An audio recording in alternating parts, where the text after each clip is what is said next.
Hello, it's Brett Taylor here from Tour Tactics. Today I have Stephen Gangluff with me. Steve is the winner of the first PGA Tour Canada event of 2013, the Times Colonist Open. Great playing. Steve, thanks for joining me today. Yeah, no problem. Steve, I know you've had a lot of experience playing. You played the PGA Tour last year. You've played some on the Web.com Tour. You've played the PGA Tour Canada on and off and won the Order of Merit in 2006 as well. How important is the mental side of the game for you? No, it's huge. You got to believe in yourself, and that's kind of what I haven't been doing in the past few years. Just kind of been out playing, but that's the main thing. Is just believing in what you can do and know that you can hit it there. That's where you're going, and I've worked very hard on it. So it's to me, it's at our level, it's probably the biggest part of the game.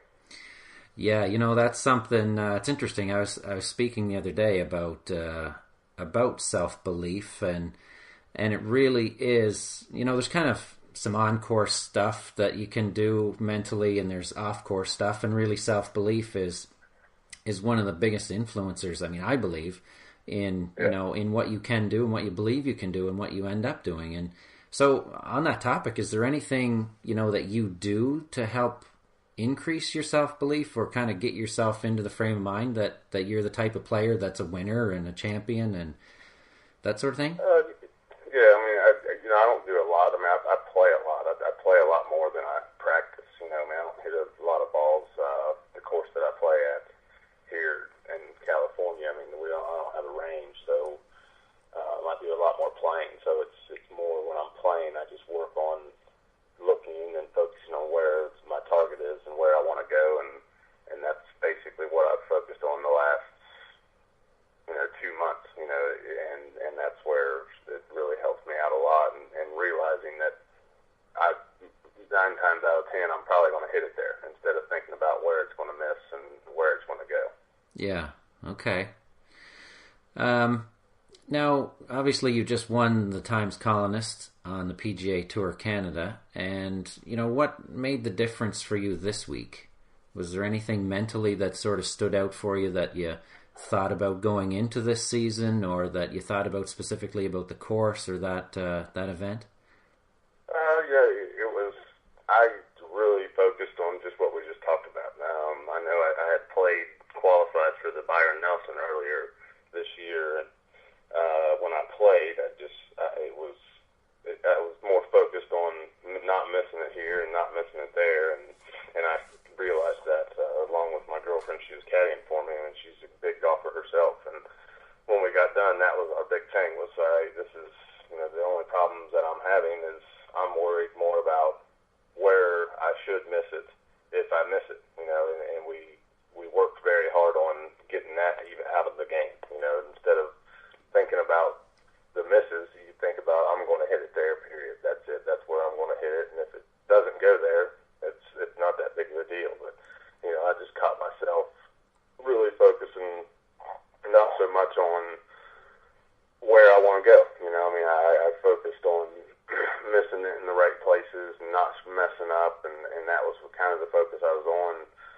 for the last. That's why I had last year was so rough, and I think that's what happened. And this tournament, I went into it, and I told myself, I'm going where I want to go. That period. That's it. And I focused on that spot and never thought about missing a shot. I thought about where I wanted to go, and that's what I did, and it obviously worked out very well. Yeah, I hear that sometimes in players' voices, just that, you got to have that firmness in what it is that you're planning to do. And obviously, as you pointed out, it makes a huge difference when you're thinking about where you want it to go as opposed to where's the best place to miss it, because you're not really focused on hitting a great shot when you have that frame of mind. Yes, you're focused on you're making mistakes. You're already putting in your head that you're going to make a mistake. So I did a very good job at that the whole week. I can't think of maybe one or two drives here and there that I was saying you don't want to miss it there, and those were the drives that I didn't hit very well. So and most of the time I did very good at backing off if I had those thoughts, and then getting back in and saying I'm hitting it there, period. Yeah. Okay. So is that looking at your career, you've had quite a few great spurts of greatness, including in 2006 and the Q School in 2011, I guess, where you got to the PGA Tour. You've been in U.S. Opens. Is that one of those things that's kind of made the difference when you've been playing well? Yes, I mean, I think it's the biggest thing because I know my game's good enough to play at the top levels, and I think in those spurts, it comes with some confidence too.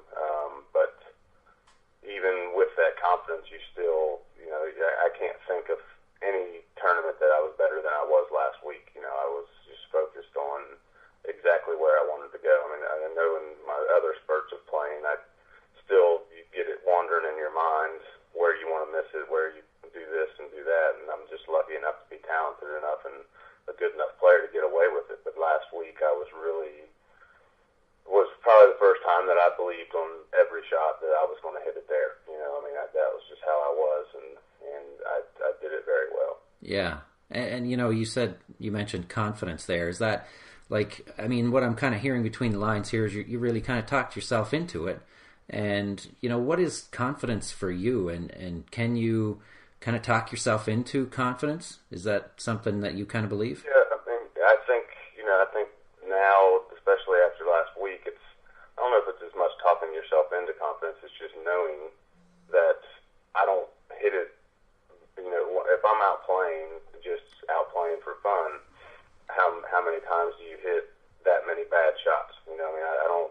I don't ever hit like terrible shots where it's going to go array too far. So it basically was me realizing that with the help. I can't say enough from my girlfriend. And that was what she ingrained into my head for the last couple of months is, every time you play, how often do you hit it so far offline or in a spot that it's just going to be that you can't do anything with it.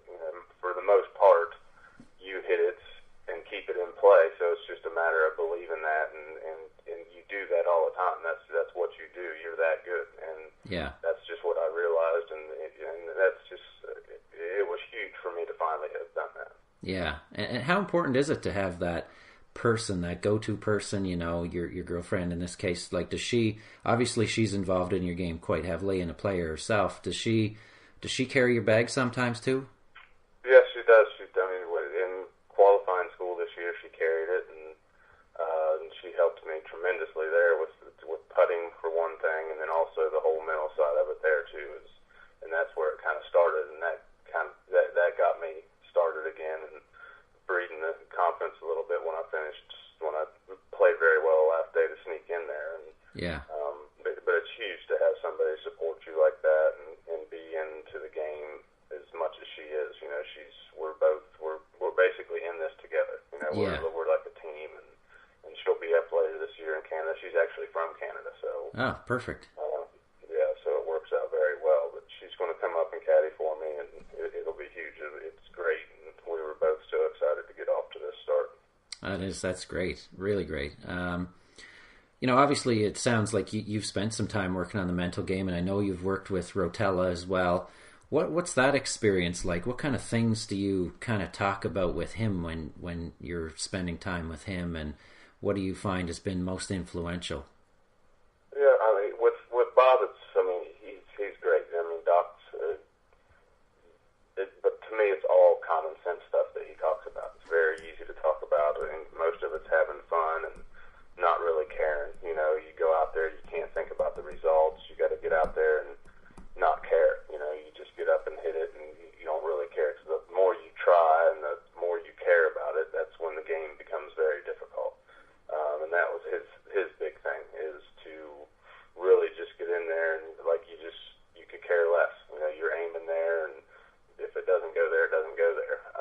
So it's a lot of common sense stuff, and sometimes it's hard to get into your head. Especially when you have a year like I had last year, when you're not playing well, it's tough to have fun and not care because you're fighting so hard to play well. But talking to him, and he helps a lot of getting you out of your own way. Basically, is what it is. And sometimes I thought I needed a little bit more for some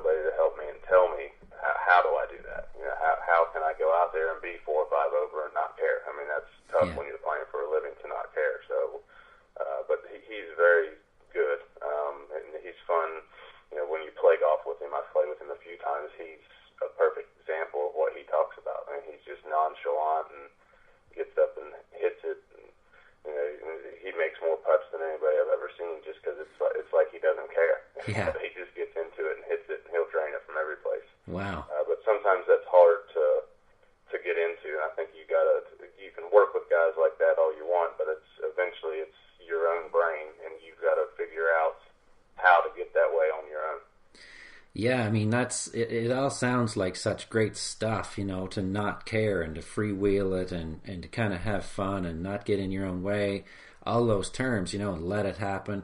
But is there anything specific that he uses or he teaches or that you've used and found successful that actually helps you to do that? You know, I don't know if I could tell you one specific thing. You know, I think it's like last week, I couldn't tell you what it was. I mean, I was just focused on what I wanted to do. And I mean, to me, I'm hoping, and I think it will work. It's that focus on don't worry about this over here or this over there or where you want to miss it. It's just basically focusing majorly on the target of where you want to go and going through. And the one big thing with Doc that I always liked was the routine, and that was a huge thing, is going through the same routine every time and then just letting it go. And that's what I've worked on hard, and I got a great routine. I've had it for years, but finally just to get out of your own way and just say, that's where I'm going. I'm not thinking about anything else, period. Yeah. And I think that just helped tremendously. It sounds, I keep, hearing kind of you saying things that are very decisive and very firm and committed. And, it sounds like that is a big part of, your success and the routine as well. Can you, like with your pre-shot routine, or your routine in general, do you have kind of mental pieces to it as well as physical? And can you kind of talk about that a little bit? I think mine are more physical. And some of the mental pieces are, the one thing I do believe I did well last week is it's almost like you focus so much on where you want to go. I mean, you see that if I'm picking a tree or if I'm just aiming right at the flag or whatever, it's almost like you bring that target right back to you, and it's 2 feet in front of you before you hit. Right. And that really helped, and it was almost, getting in, it just came to you, so that's what you're focused on instead of looking at all the other stuff, and I think that helped tremendously doing that. Yeah, so in your mind's eye, when you're standing over the ball, your focus is on sort of the target and the visual piece of where you're hitting the shot. Exactly, yes. Okay. Now, as part of your, before you get into the physical piece of your pre-shot routine, do you have, some things that you think about, like your game plan and where you want to hit the shot, and going through the various pieces of, your yardage and what shot you want to hit? How do you go through that process before you actually start getting in front or behind the ball? I look at it from both sides. Just really stare down exactly where you want it to go. It's kind of the same thing on everything, and I always pick a spot in front of me, and then the spot that I'm trying to putt to is always an area. It's not a precise spot, but if you got a big breaking putt, I'm just trying to get it in this area, and that's what it's going to be. So you really get that area and focus on that, and then it takes away, just because it's such a small target, obviously putting. So yeah. I just really focused on an area where, all right, it's going to break there. If it's in that area, it could go in. Yeah. Okay. How about staying in the present? That's another one that some people kind of struggle with, and kind of thinking ahead, thinking back. Anything, is that really important to you to be able to stay in the present? And is there anything that? Yes. I mean, that's probably one of the biggest things ever. I mean, especially when you're in contention and stuff like that. Because if you get too far ahead of yourself, and I know I did it last week. One time on the last day was probably the first time the whole week. I got on the 12th hole, par 5. I hit 2 great shots, and I'm up there looking at, it's just a little easy chip shot, or where I could have putted it, and I'm getting ahead of myself thinking, oh, this is an easy birdie, I might even make eagle. And I got ahead of myself thinking of what that might mean to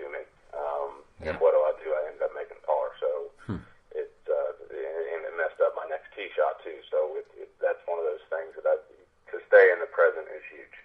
You've got to take one shot at a time when you're out there, and it doesn't matter what has happened before. And I think not just mentally but physically. I know last year I got ahead of myself a lot. Probably you make a bad swing and you wonder what you're doing wrong, when really you're not doing anything wrong. You just made a bad swing. So right. You've got to take one shot at a time and stay right in that present and just keep doing your routine and playing. Yeah, no, absolutely. So, and that's, is there anything you do as far as, like on that 12th hole where you had that opportunity for birdie and you're thinking maybe eagle, and kind of, you said it affected your next tee shot as well. Do you just try and kind of catch yourself on that and then refocus on what the task is at hand? Is that really the only solution to it? Yeah, and that's what I did. After I hit the second or the tee shot, and I just said to myself, I was like, you can't do that. You can't hit that shot before while you're still frustrated about the last hole. You got to catch it as soon as you do it and say, all right, whatever, that's not a big deal, and tell yourself you got to say something and stop it right there. Because you got the people, you got the devils on your shoulder saying, well, don't screw this up too, and you just got to basically say that's not going to happen. I'm not doing that, and then you start over, and you got to give it a little click to get back in that focus that you had beforehand. Yeah, wow. Oh, this is great stuff. Anything else that kind of stands out in your mind about, the things that you've worked on with Doc? Not much. I think we've hit on all of them. His big things are having fun, staying in the present, and that's his main thing. Is just doing that and just staying and not worrying about the results. You can't worry about the results, and then you just got to play the game. Your game's there. You just got to play it. Yeah. Okay. What's your frame of mind for the rest of this season? Are you going to be playing some other events outside of PGA Tour Canada, or pretty much primarily this tour? As of right now, I'm not. It's basically going to be PGA Tour Canada. I'm focused on doing that and getting my web.com card. Obviously, that's the gateway to the PGA Tour now. So you got to get to the web.com as fast as possible. Now, I might do a couple more Monday qualifiers for the tour and later in the season, but as of now, I'm focusing mainly on Canada, and that's it. Okay. So mentally, what is your sort of plan, if you can share that, for this season on the PGA Tour Canada? Do you have maybe, I don't know if I don't really want to ask you what your goals are necessarily, but I guess you kind of already said it, trying to get that web.com status. What is your frame of mind for the rest of this season? So I'm just going to keep it the same as is. I'm focusing on winning. I want to win as many times as I can out there. I know I can. And if I can stay the way I was last week, and that's basically it. I'd like to win at least 3 times out there this year. And I think getting off to the start that I had, I have a good chance of doing that. So okay. I would like to do that and win the money list and be on my way to where I belong. Yeah. That's great. I think that's a really important piece to, you believe in yourself that you can do that, and you're thinking about that, and that's, how you can make that happen. Looking back at 2012, was your frame of mind quite a bit different than it is today? Yes, 100%. It's way different. Last year was a struggle, and I was more focused on not messing up, and now I'm focused on doing very well and knowing that I can. Yeah, that's fabulous. That was Stephen Gangluff, the Times Colonist Island Savings Open champion from the 2013 PGA Tour Canada. I'm Brett Taylor from TourTactics.com.